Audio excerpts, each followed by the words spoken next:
Hello दोस्तों, मैं सोनाली स्वागत करती हूँ अपने चैनल मेगामेड में। जैसा कि हम सभी जानते हैं कि हमारे बिहार बोर्ड्स के एग्ज़ाम्स ख़त्म हो चुके हैं और पिछले एग्ज़ाम्स में मैंने इंपॉर्टेंट क्वेश्चंस आप लोगों को करवाए हैं। चूँकि एग्ज़ाम्स ख़त्म हो गए हैं तो साधारण सी बात है कि हम अगले बैच को स्टार्ट करेंगे और न्यू बैच को स्टार्ट करने के लिए हम लोग आपके लिए लाए हैं एक नया बैच जिसका नाम है क्रांति बैच। यह बैच अपने आप में एक बहुत ही इम्पोर्टेंट है। यह बैच अपने आप में एक बहुत ही इम्पोर्टेंट है। इसमें अलग अलग टीचर अलग अलग सब्जेक्ट्स को पढ़ाएंगे और इससे रिलेटेड जितने भी नोट्स होंगे आप लोग को डिस्क्रिप्शन बॉक्स में शेयर करेंगे। तो चलिए बने रहिए हमारे इस चैनल पे और इस वीडियो को लाइक, सब्सक्राइब एंड शेयर जरूर कीजिए। सबसे पहले चूँकि हमारे पास पूरे साल भर है, इसके लिए हम सबसे पहले हम जो सब्जेक्ट्स पढ़ेंगे उसके बारे में पूरी जानकारी अपने पास रखेंगे। ज़्यादा तेज़ी नहीं है हम लोगों को, क्योंकि हम लोग के पास पूरे साल भर पड़े हुए हैं। इसी के लिए सबसे पहले हम अपने सब्जेक्ट को समझते हैं कि वो कैसा है, उसका सिलेबस कैसा है, उसके अंदर हम लोग क्या क्या पढ़ेंगे। क्योंकि हम लोग इसे जब तक समझेंगे नहीं तब तक हम लोग आगे नहीं बढ़ पाएंगे। भले रटते जाएंगे लेकिन हम लोग के दिमाग में कुछ आएगा नहीं। इसलिए चलिए हम हिंदी के बारे में आप लोग को आज बताते हैं कि हिंदी क्या है और उसका सिलेबस क्या है। चलिए दोस्तों, तो हम हिंदी के सिलेबस के बारे में आज जानेंगे, क्योंकि हम किसी भी सब्जेक्ट्स के बारे में जानेंगे नहीं कि इसमें कैसे पढ़ते हैं, कैसे क्वेश्चंस एग्जाम्स में आते हैं और कैसे हम लोग करेंगे, किस प्रकार के क्वेश्चन है, किस प्रकार की बुक है, तब तक हम लोग के समझ में कुछ नहीं आएगा। क्योंकि हिंदी एक स्कोरिंग सब्जेक्ट्स है, इसलिए हम लोग ज़्यादातर हिंदी को समझने का काम करेंगे। ठीक है, चलिए आगे बढ़ते हैं। हिंदी में 3 भागों में हम हिंदी को पढ़ते हैं। हिंदी को कितने भागों में पढ़ते हैं? 3 भागों में।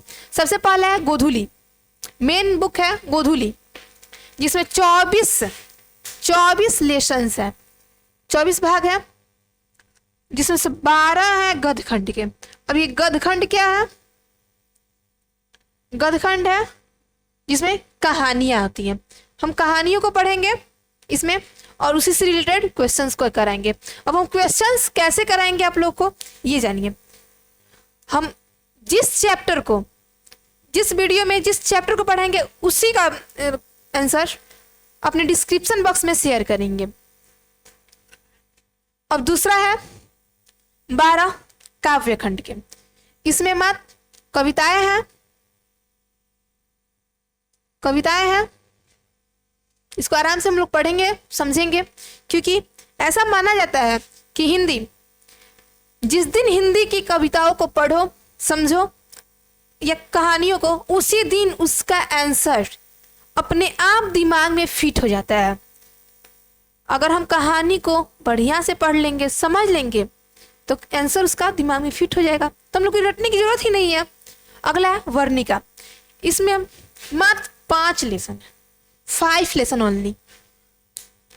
ये एकदम बहुत पतला सा बुक है, जिसको एक सप्ताह में इस बुक को खत्म कर दिया जाएगा। और रहा बात समझाने का, उसको हम अगले आराम से वीडियो में उसको समझाते रहेंगे। लेकिन हाँ, रहा बात इसको पढ़ने का, इसका सिलेबस पूरा करने का, इसको बहुत कम समय में इसको खत्म कर दिया जाएगा, क्योंकि बहुत ही पतला सा बुक है, आराम से ये मैनेज हो जाता है। अगला है जो एकदम बहुत ही इम्पोर्टेंट है, वो है व्याकरण। इसका ना ही कोई आदि है और ना ही कोई अंत है, लेकिन हम शुरू से लेकर लास्ट तक तो पढ़ेंगे नहीं, क्योंकि ये हम लोग का 10th है ना, तो जो 10th में आता है उसी को पढ़ेंगे। तो 10th में आता क्या है ये जानिए। 10th में आता है, सबसे पहले आता है गद्यांश। क्या होता है? गद्यांश, पत्र लेखन,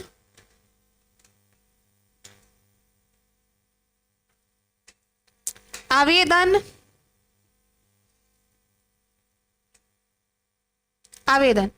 ये जो है 35 मार्क्स के होते हैं, 35 मार्क्स के होते हैं, जिसको पढ़ना बहुत ही जरूरी होता है।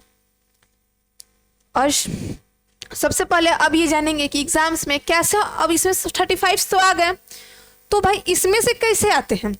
तो जैसे कि हम सभी जानते हैं कि बिहार बोर्ड एग्जाम्स में 50% ऑब्जेक्टिव्स आते हैं, यानी कि ऑब्जेक्टिव पर पूरा ध्यान, हम लोग को आधा ध्यान ऑब्जेक्टिव पर दिया जाता है, यानी कि अब 50 नंबर्स ऑब्जेक्टिव्स हो गए, 50 ऑब्जेक्टिव हो गया, 35 व्याकरण हो गया, इसको ग्रामर हो गया। अब बचा 15 नंबर। 50 मार्क्स कहाँ गए? तो ये आते हैं जो शॉर्ट टाइप क्वेश्चंस होते हैं। शॉर्ट टाइप क्वेश्चंस कैसे होते हैं? ये शॉर्ट टाइप क्वेश्चंस 2 नंबर के होते हैं। छोटा सा क्वेश्चन रहेगा, इसका छोटा सा 2-4 लाइन में इसका आंसर दिया जाता है। जैसे लेखक किस विडंबना की बात करता है, जैसे एकदम छोटा सा क्वेश्चन है, इसका छोटा सा आंसर है, लेखक किस विडंबना की बात करता है? लेखक समाज में पल रहे जातिवाद के पोषकों की विडंबना की बात करता है। इसका हो गया। जैसे तो इस टाइप्स के आंसर्स 10 नंबर के आते हैं, शॉर्ट टाइप। ठीक है, शॉर्ट टाइप के आते हैं। और 5 नंबर का आता है लॉन्ग टाइप।